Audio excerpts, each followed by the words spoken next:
Hey everybody, Todd Dills here with this week's Overdrive Radio edition for May 18th, 2026. For the small fleet owners among you, we've got a couple months here to get in the running to compete in our 2026 Small Fleet Championship, sponsored again this year by the fine folks at the National Association of Small Trucking Companies. On the line for the competition, of course, all the bragging rights and benefits that come with a competition in which the quote-unquote trophy is a custom-designed heavyweight championship belt. But also benefits of membership in the association and a trip to Nashville for 4 finalists for the final round in October. Truly, I hope to see your company's name in the running.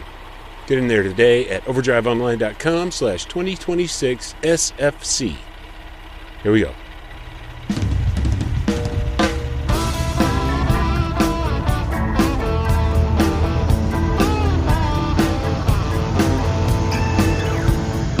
Today on the podcast, we'll hear from longtime NASTIC member, owner-operator Wes Oberman about continued growth for his mostly flatbed Oberman Logistics business since our last substantive check-in with him last fall. We have 3 dry vans and the rest are flatbed, open deck, step deck. We have 1 step deck Conestoga.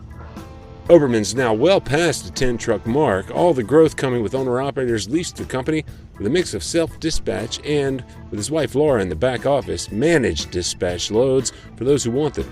A very transparent percentage pricing structure for all.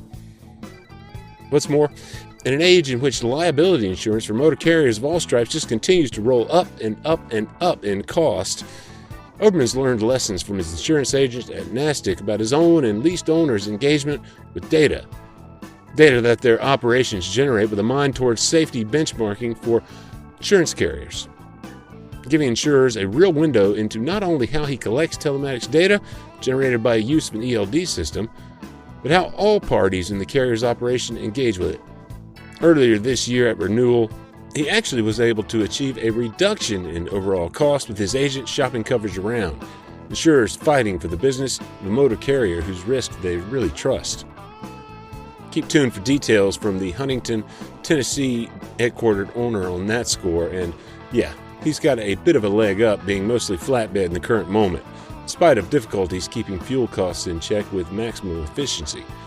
Brokered flatbed freight's really been on a rates tear since last fall, into the present, too, he noted. It's hot right now, but it's hotter than normal, but this is flatbed season. It's sort of seasonal. There's still work to be done all year, but as soon as spring hits, it usually takes off. It has taken off more than normal. There's just not as many trucks on the road right now, which is added to it. Flatbed work's hard work. It's not easy.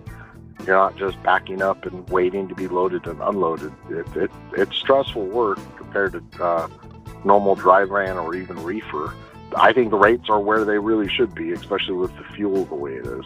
He's doing everything he can otherwise to set the business up for continued success, clearly. If that describes your multi-truck operation, get over to overdriveonline.com/2026SFC for Small Fleet Champ to compete in this year's Small Fleet Championship. Again, overdriveonline.com/2026SFC. Much more from the 2025 3-10 truck champ in Wes Oberman of Oberman Logistics after the break. Out here, every mile matters, so make every mile count. Diesel fuel is the lifeblood of your engine, and the cleaner it is, the better your truck performs. That's why there's Howe's Diesel Defender. It removes water, boosts lubricity, and cleans your entire fuel system, helping you burn fuel more efficiently and squeeze every ounce of power from every drop. Used at every fill-up, Defender means more efficiency, better performance, cleaner fuel. If you're counting miles, count on Diesel Defender from Howe's. You can find more information about Howe's full line of fuel treatments, from Defender to the flagship anti-gel diesel treat and the meaner power cleaner, Lifeline, and other specific formulations for all manner of specific issues. Find it all at HOWES, that's howesproducts.com. Regular listeners heard the following last week by way of a bit of a commercial, you might say. Wes Oberman was happy to offer about the benefits he's continued to reap from the company's recognition in Overdrive Small Fleet Championship last year. As noted, some were small, but others are actively helping control costs in a time of wild inflation, no doubt. Here's Wes Oberman.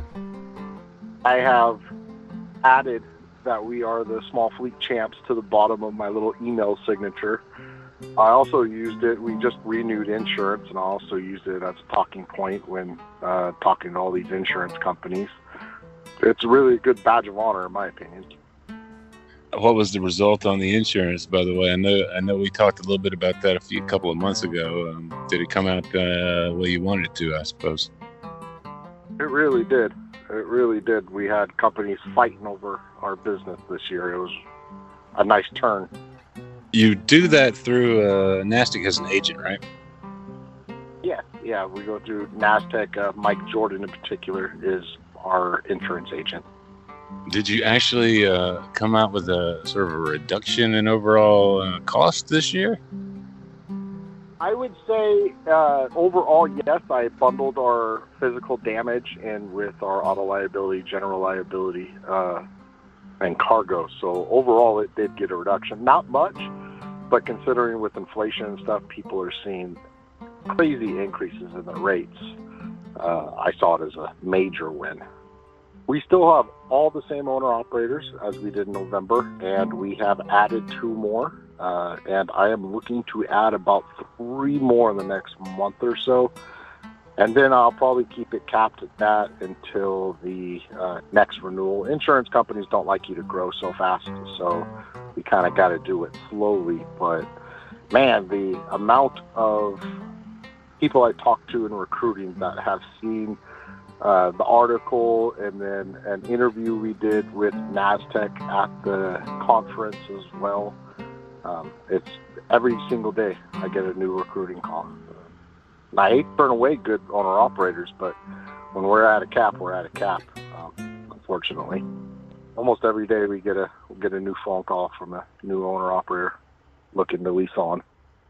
You've changed some other things in addition to insurance. I think you told me that you'd changed the ELD provider that you're working with. Did a story back in the fall about kind of sort of engagement with the data that is generated by the fact that you're running an ELD system.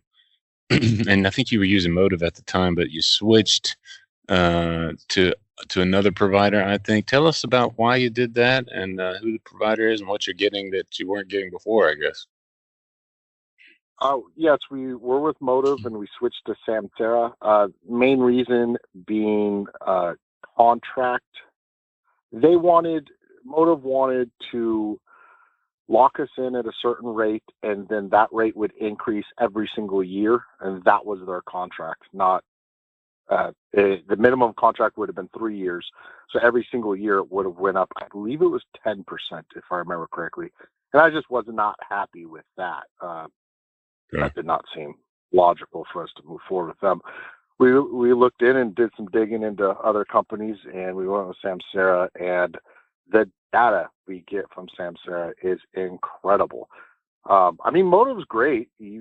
There's no flaws I could see with the data we got from them, but the amount of data more that we get from the telematics from Samsara is insane. Literally everything you can see. And then the safety parameters that you could set for every little thing, that we don't miss anything that happens. If anything is on the road that happens, we get a notification right away. We set the thresholds for like every little thing. Motive had something similar, but it just wasn't as comprehensive as Samsara's is. And Samsara ended up being cheaper too. So here's 2 examples that I found right away in Samsara that I loved. The first one is their speeding. Speeding is probably the main thing when it comes to fleets and safety and insurance. That's like the biggest thing they look at. The settings that you can set in Samsara, you can set a max speed where the dash cam, we have road-facing dash cams only, but where the dash cam, after they hit a certain speed for a certain amount of time, the dash cam will say, you've reached your max speed, please slow down. And then it'll send me a safety inbox alert as well. And then you also can set light, medium, heavy, and severe speed limits. None of these do set off an alarm in the dash cam or anything, but it does send it to the safety inbox. So I could say light speeding is anything, just for, as an example, 3 miles per hour over the posted speed limit for 3 minutes. I will send it off as a light speeding event. Then you could do medium if the speed limit, if they go over 5 miles per hour over the speed limit for 60 seconds, and so forth for light, medium, heavy, and severe. And touch on it a little bit further, they have an option where the road-facing dash cam will go into wide view and pick up the actual speed limit on the roads versus just going by Google Maps data, which is constantly incorrect. For Oberman, that fact became reality when he and his leased owners first took this approach to speed tracking. Then, using Motive's devices, an Oberman found a stretch of road going into Kentucky from Tennessee where the posted limit is actually 70 miles per hour. The critical events in that case were from his own truck, a 2026 Kenworth T680.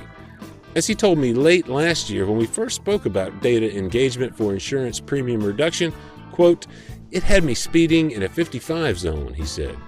He was actually able to edit the speed limit for that area in the system as a correction. The Samsara system helps with actual speed limit sign recognition, as he noted. So this one actually verifies it by the speed limit signs. Another one is the second biggest thing that insurance companies are looking at these days is following distance. And you can set that too, how many seconds they are away from the vehicle in front of them. And then you can set the speed that it triggers it. So anything over 35 miles per hour, if it is 1.5 seconds, or you could set it up to, it doesn't turn on until 55 miles per hour, and then 2 seconds. Like, so you can completely customize it so you get all the data and all the safety notifications. I mean, and then what, right? Like that's the principal question. Are you doing this simply because you're able to demonstrate that you see this data, from the guys that are running under the company umbrella and covered by the insurance policy, and then the fact that you are engaged with it in some form or fashion just helps, I don't know, helps give the insurance company a better view of your risk generally, or are you using it actively with the folks that are leased to you? I mean, does it get to points where like you guys are having conversations about this kind of stuff regularly, or are the guys are the owner operators engaged with it themselves? The great thing about Samsara again is that there's an option where any type of safety event, it can send it directly to the owner operator or driver, whichever case you are. For us, it's owner operators. So in their safety inbox in their ELD app, they see any of the safety notifications that I see. We're completely transparent. So I don't have to call them and say, hey, you had a speeding here. They're like, I don't remember that. We're like, well, the video's in your safety inbox. Let's look it over. So yeah, I engage with all of our owner operators when anything like that happens, any speeding. Mostly the majority thing is our max speed. We don't want anyone going over 74. So our max speed set at 75 for 2 minutes. Now, the thing is, you got to kind of look at it as an actual trucker and a company fleet owner, because nobody's perfect. So you can't hound these guys because they were going down a hill and they hit 75 for 30 seconds when their Jake brake just wasn't pushing that 80,000 pounds slow enough. And if that happens here and there, that's not a big deal. But if someone's constantly speeding and going over the speed limit, then yeah, we got to give them a call and say, hey man, you've had like 6 speedings this week. What's going on? Or the following close, we don't have a lot of those. So I haven't had to have a conversation with anyone about that. But it's also so that I can see what the insurance companies see as well. I couldn't see that with Motive. They would get the telematics and they would send us our insurance company would send us a monthly report showing our speeding, following too close, harsh driving, all the miles. And I was like, I'm not seeing any of the speeding, but I got the notification set on Samsara. So anything that insurance company sees, I can see, so I can combat it before it becomes an issue. Our deductions are so low. That's my main pitch to owner operators when I do call them about speeding is your actions affect all the owner operators.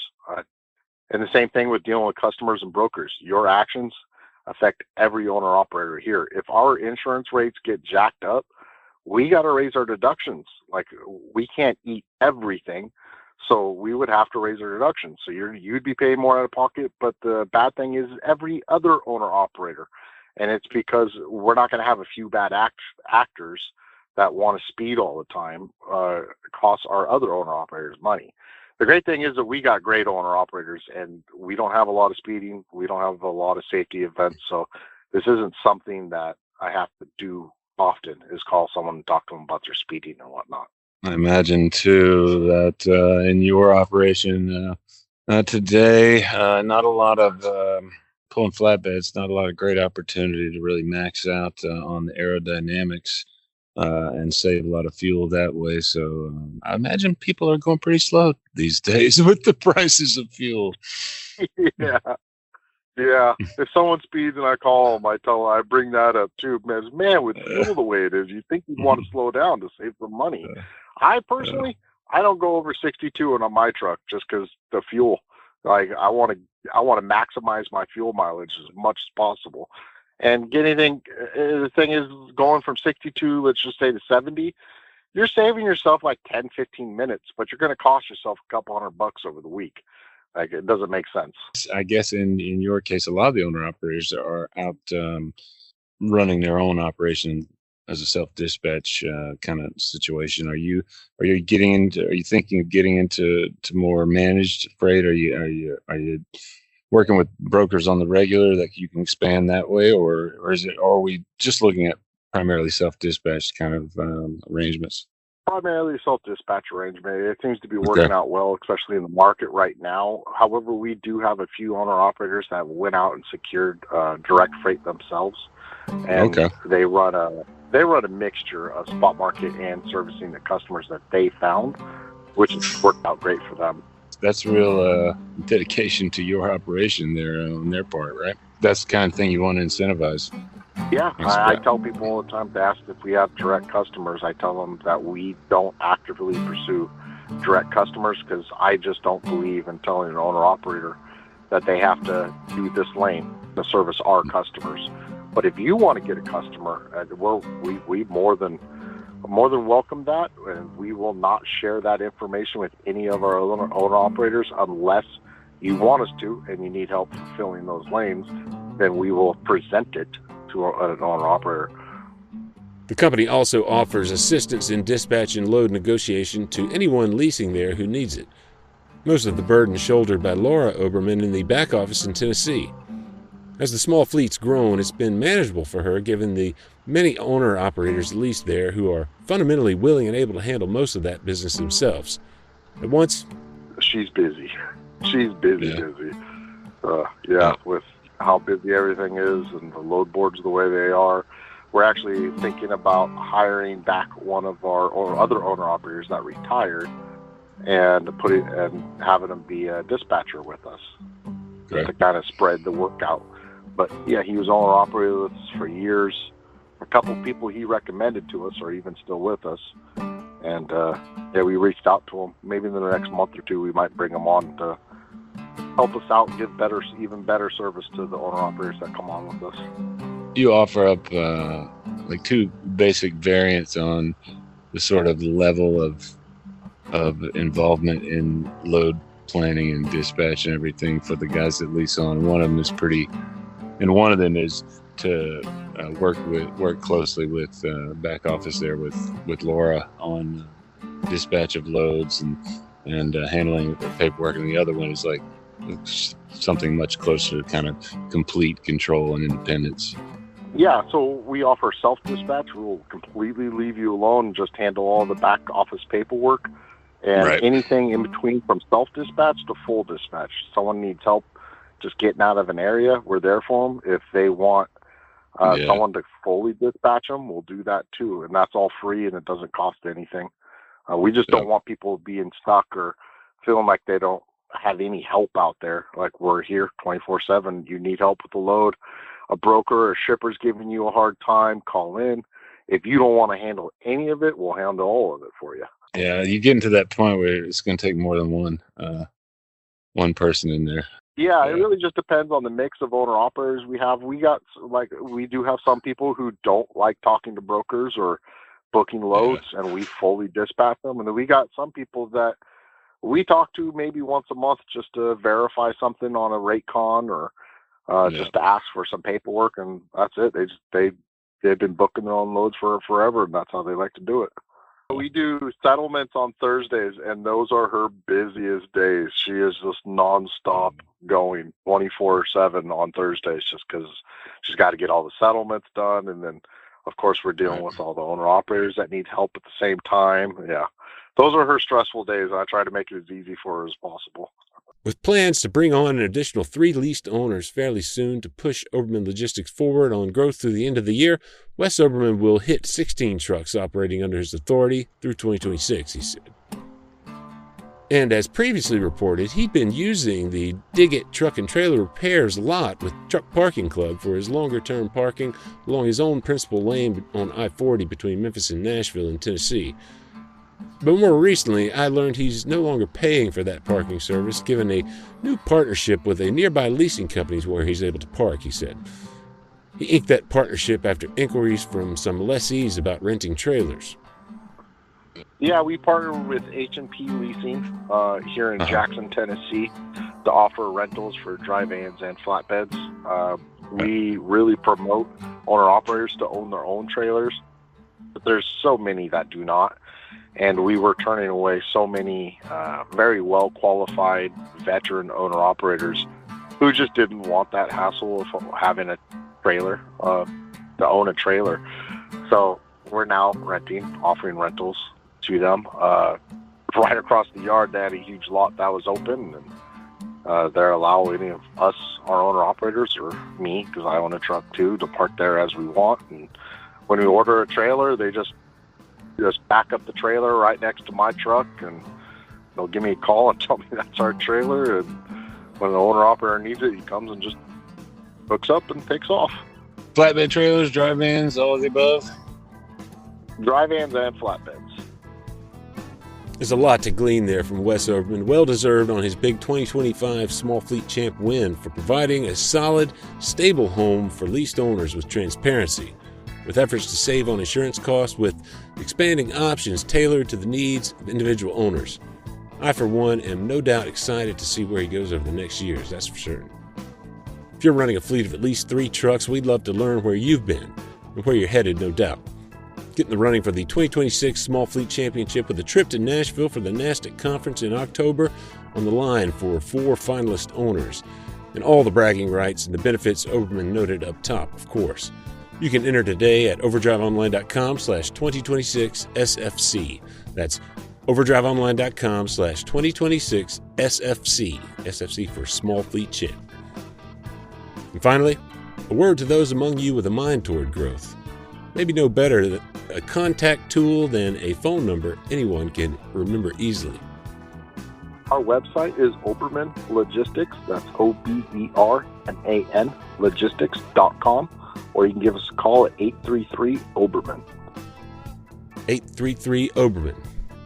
You won't forget that one, right? Wes noted it cost him a grand total of about $30 to $40 to set up, and yeah, most of his relationships with leased owners have started just that way, with the initial contact through the phone line. Something else to think about there.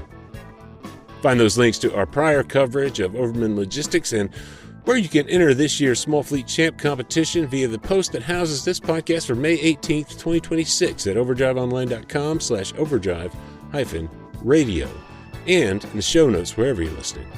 Overdrive Radio is on Spotify and SoundCloud, Apple Podcasts, and YouTube, Overdrive's Facebook page, and any listening platform you use, really. Leave us a review there if you're enjoying these, and a big thanks in advance for it. Big thanks as always, too, for listening.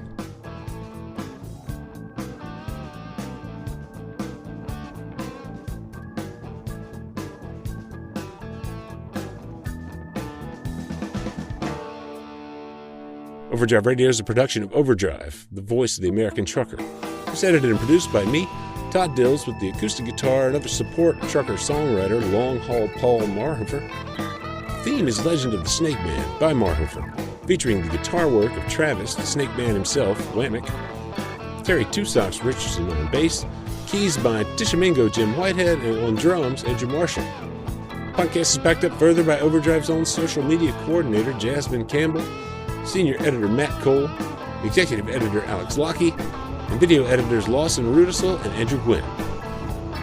We'll see you next week.